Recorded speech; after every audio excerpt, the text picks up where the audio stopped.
And now we move on to Ccwa II.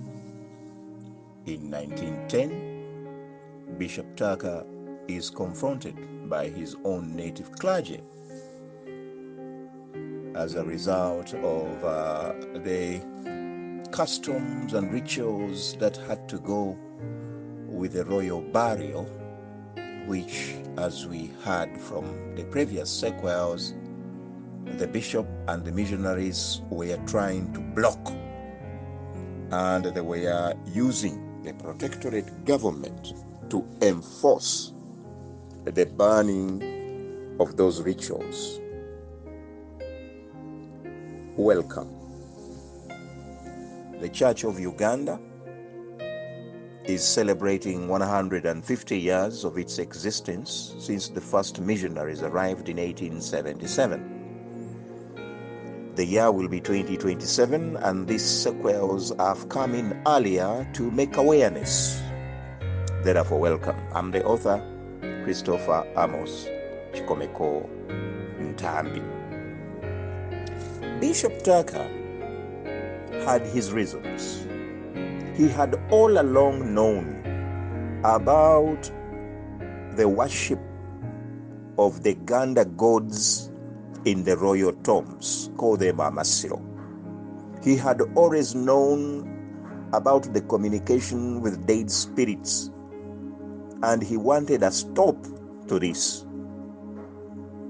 The only way this could be achieved would be to confuse the entire rituals by burying Mwanga in his father's tombs. That alone would confuse the whole situation, and that was his intention, to confuse in order to end this custom or ritual.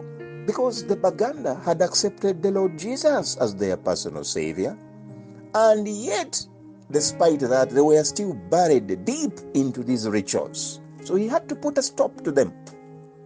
And so, Bishop Tucker was very surprised when he was confronted by his own native clergy.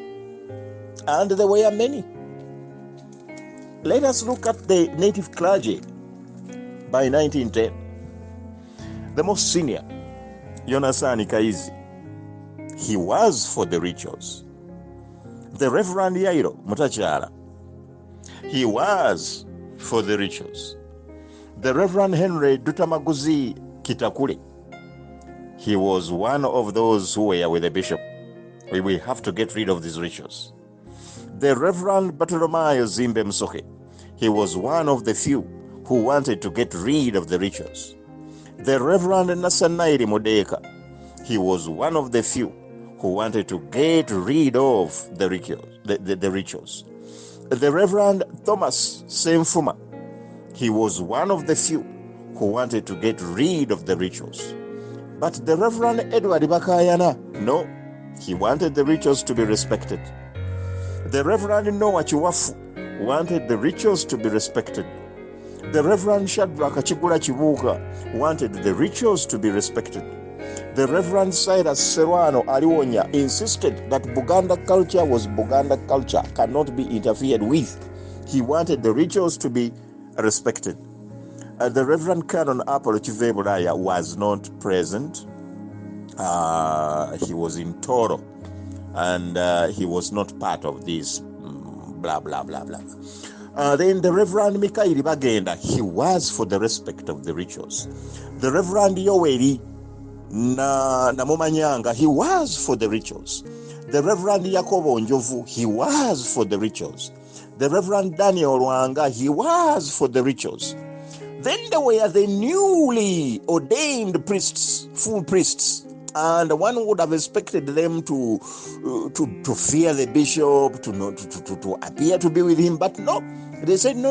And these were Reverend Yosua Chiwaku, ordained in 1909, just the previous year.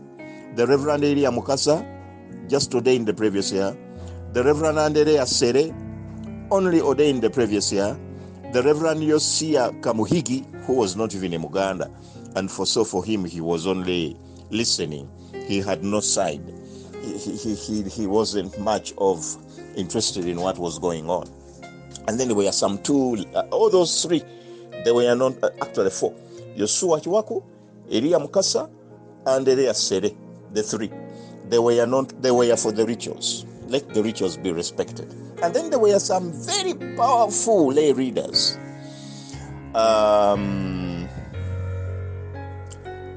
Lay reader Joshua Kati had a license as a lay reader. Wambo.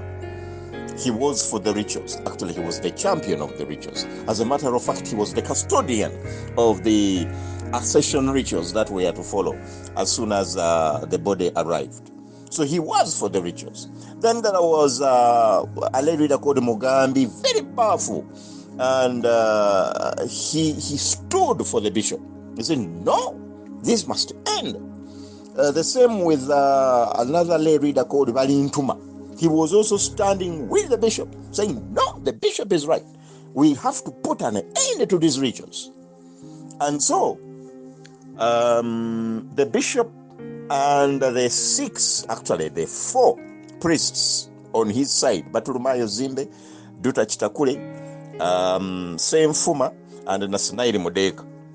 They were the only native priests on his side. And of course, the other two lay readers, Mugambi and Valintuma. Now the rest, and when I say the rest, they are also not that many.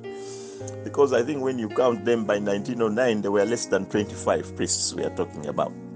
So, but anyway, they were in the majority. The majority were to respect the customs and traditions of the Baganda in respect of the funeral of the Kabaka. So they were not with the bishop for the changes. Now, this was a very big disappointment as far as the bishop was concerned.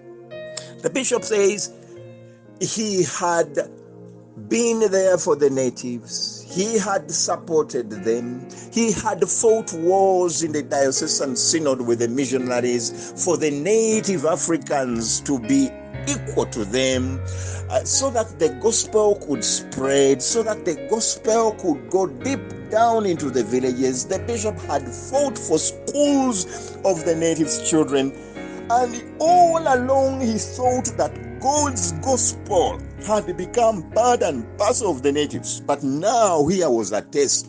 His own clergy were telling him that some of the customs are so rooted into them that they cannot be touched.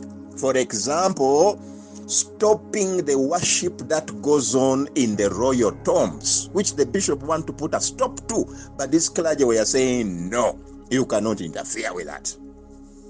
And the bishop's strategy was to confuse that worship. Once Mwanga is buried with another Kabaka, then their wives' worships will be corrupted. There will be that sickness of Obuko, so somehow some of them will have to flee or leave. And that was his strategy. But the clergy, these majority clergy, Baganda clergy, would hear none of that. They were not with the bishop. And so in this very stormy meeting, it had to end with the bishop saying that he's just disappointed with the entire lot, save for the four priests and the two lay readers. And he stormed out of the meeting, very angry, very disappointed, and regretting the entire more than 18 years he had spent in ministry in Buganda, to see that the Baganda were still so deeply rooted in some ways in their culture, and especially the worship of the dead spirits, as was happening in the royal tombs. And so the bishop was fighting with the Roman Catholic Church. The bishop was being protected by the protectorate government. The bishop was being attacked by the Bataka, because the Bataka also came in very, very heavily. What did they do? They went to the bishop's palace and they confronted the bishop. They actually cursed the bishop. Can you imagine? The bishop should be the one cursing, but now here are elders of the Baganda, elders of clans, converging onto the bishop's palace and cursing him. They are cursing him, and they were telling him they curse him for interfering in the Mwanga II burial rituals. And they are telling him that because of that curse, he will die. Because of that curse, he will see trouble. That because of that curse, he will not rest peacefully in Buganda anymore. The Bataka became very, very mad when they learned that whether they liked it or not, Mwanga would be buried at Kasui. They could not believe it. It had never happened before. In the entire 700 history. Actually, by then I think it was, roughly 700 years. In the entire 700 years of the Buganda history, no Kabaka had ever been buried with another to have the same tomb shrine. Never. It was going to happen for the first time, and the Bataka sensed they were losing it because of the interference and the usage of the British Protectorate officers and police to enforce a burial at Kasuli.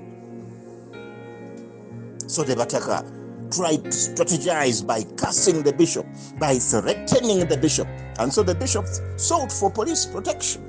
So during this time, the police was very much available and guarding the bishop's residence and offices to ensure that the bishop was not attacked. The time was very tense.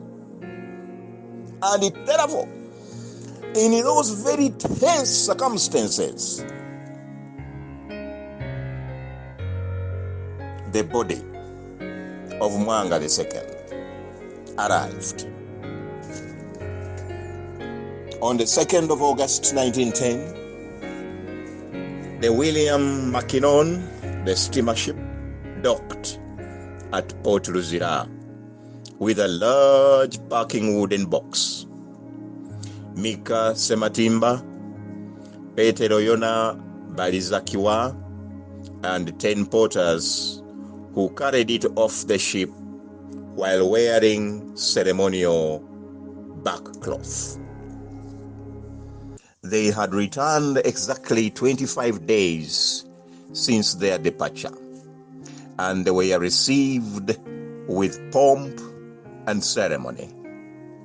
None of the 3 regents were on hand to receive the remains, but the Sebwana, the Mugema, Joshua, Kate, Wambwa was there. So were the Kago, Yakobo, Musajja Lumbwa. So was the Kaima, Anderea, Chiwanuka. And so was Kasujo, Semeo, Nsubuga. The event at Port Luzira was well captured and recorded in the newspapers of the time, Uganda Notes and Ebifa Mubuganda. The large parking wooden box was put on a pushed carriage, and it passed through crowds watching besides the roads all the way to the residence of one of the regents, who was also the Omuwanika treasurer of the kingdom, Zakaria Kizito Kisingiri at Mengo. Close to 500 people accompanied the smartly dressed 10 pallbearers pushing the carriage. Then, at the Zakaria Kizito Kisingiri residence, the large packed wood box was opened and the aluminium metal box removed. On a giant mat on the ground, the aluminium metal box was cut on the top, and the first to look at the remains was the Kabaka designate, Prince Daudi Chwa II.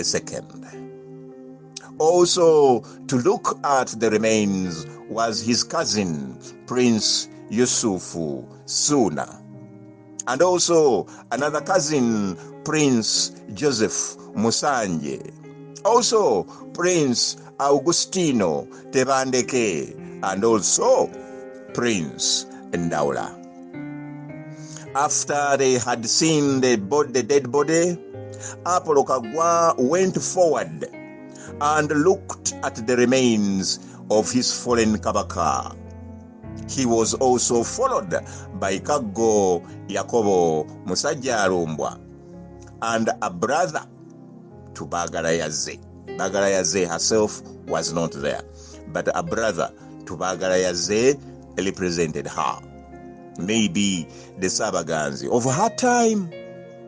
Now the remains, which were very well preserved, appeared wet and soft, with the hair on the head in their original form. Therefore, thanks to that Arabic ma, which they used with other liquid chemicals, which the protectorate officers in Seychelles used in 1902, and of course later on when the funeral was announced, when the death was officially announced in 1903, and actually the actual burial then took place.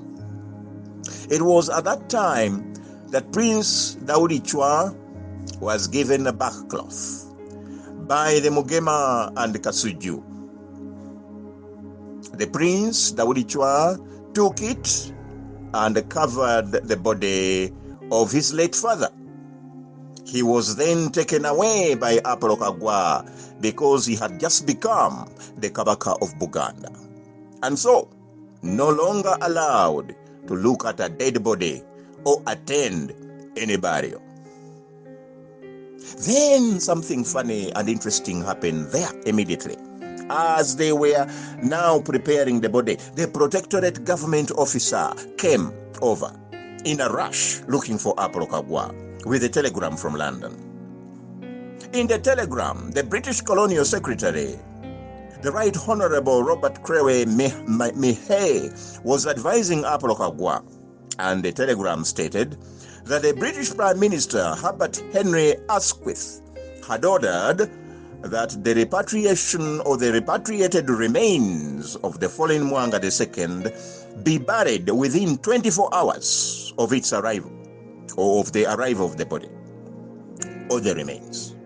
Secondly, that the state funeral was to be held at the Westminster Abbey Cathedral equivalent. And of course that meant Namirembe Cathedral. And that was to be regardless of whether the deceased was a Roman Catholic or an Anglican. Why? He stated that any state funeral in the British Empire had to follow similar tradition, that all state funerals in England were held at the Westminster Abbey. Now, with that telegram, the funeral program changed. It had to beat the 24-hour burial deadline instruction. That is our sequel, number 82. When we move to the next sequel, we shall see the events at the funeral service and at the burial of Mwanga II. May the good Lord bless us all.